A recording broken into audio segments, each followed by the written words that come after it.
Hi everyone, welcome to Reading with Reference. My name is Katherine. I'm a reference librarian here at the Haverford Township Free Library, and today I've got some more book recommendations for you that are here in the building, which means they are ready to go for a curbside pickup request. So, the first book I'm going to talk about today is The Ensemble by Asia Gabel. First of all, this is one of my very favorite book covers of the past few years. I think it's so gorgeous and striking, and it makes me smile every time I pass it on the shelves.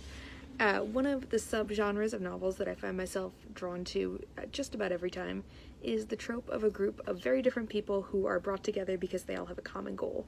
Of course, they always end up becoming found family with all the connections and fights that implies. I just love it. This novel follows four friends, Jana, Britt, Daniel, and Henry, who probably wouldn't be friends if not for the fact that they all needed the skill and support of the others to create the Van Ness Quartet, a classical music ensemble. Jana is the first violin and the leader of the group. She's not exactly the sentimental type or the type to spare other people's feelings if it gets in the way of her goals.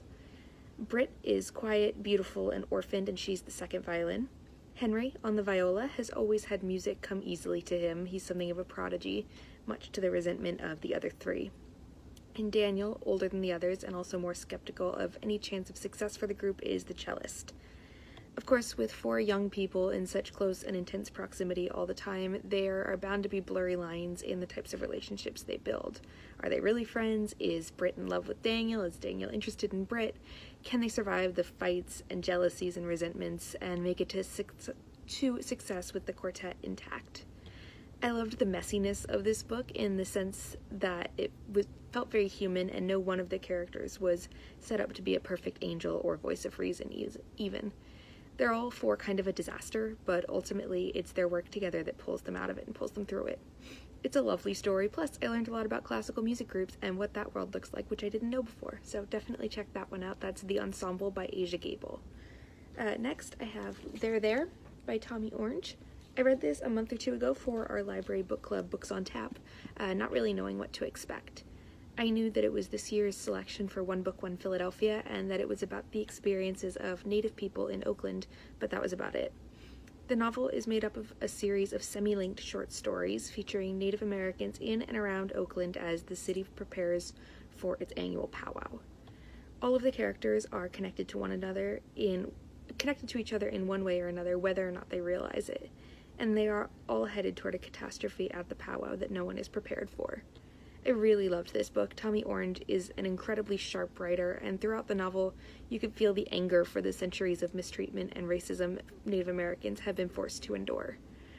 I'm not generally a huge fan of short stories, but I couldn't get enough of these, and I can't wait to see what Tommy Orange does next. So, next I have Social Creature by Tara Isabella Burton.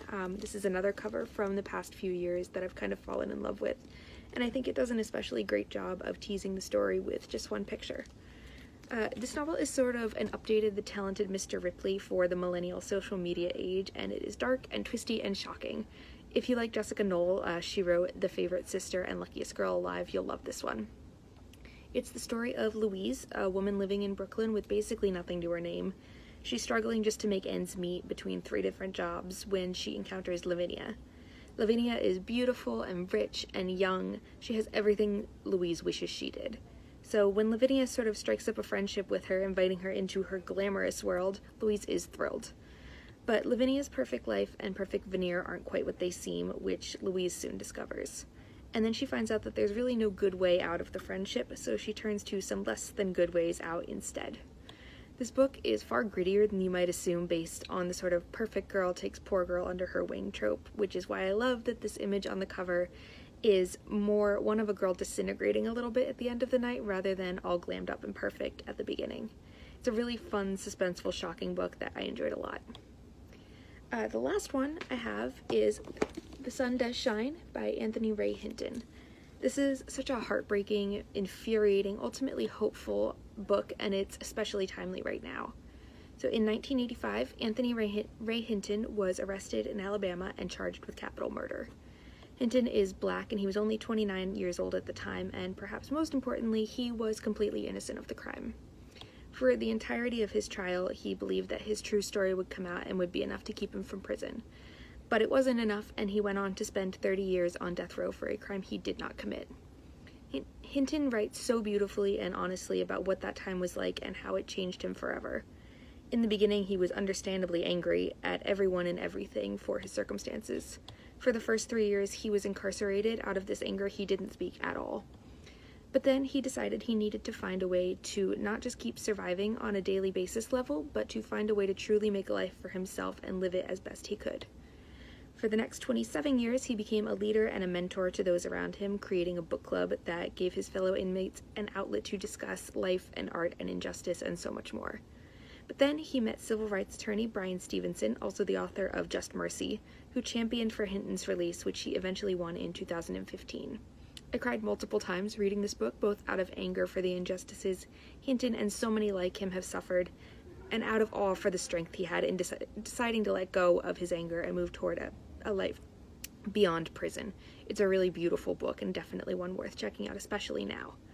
Thanks so much for watching, everyone. We're looking forward to seeing you again for more curbside pickup, but until then, have a great weekend. Bye.